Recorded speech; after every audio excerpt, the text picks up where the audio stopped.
This is the brief on work addiction.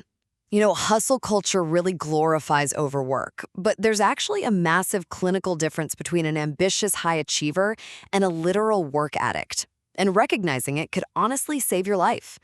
First, what's the difference?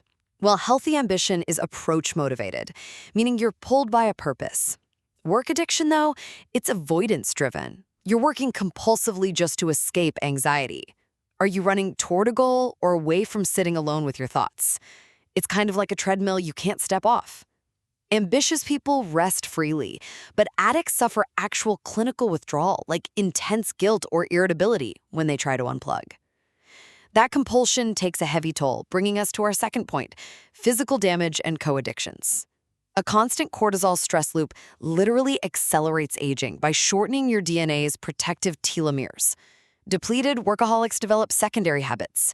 In fact, a study of 693 employees linked work addiction to caffeine, food, and shopping, but weirdly, not social media. We view overworking as a good addiction, but is it just a gateway? You're basically a drained battery, using binge eating or caffeine as faulty jumper cables just to survive the day. Finally, let's talk about the antidote: cognitive rest. Your brain's prefrontal cortex absolutely needs rest to avoid slipping into mindless autopilot. Protect your time using a simple boundary formula: a positive response, a clear decline, and an alternate solution. Try saying, "Thanks for thinking of me, but I'm laser focused right now. Let's revisit next quarter." Why feel guilty saying no when saying yes to everything means saying no to yourself? No isn't a brick wall, it's a map to your priorities. True professional success isn't working endlessly on autopilot. It's having the power to choose when to engage and the courage to finally unplug.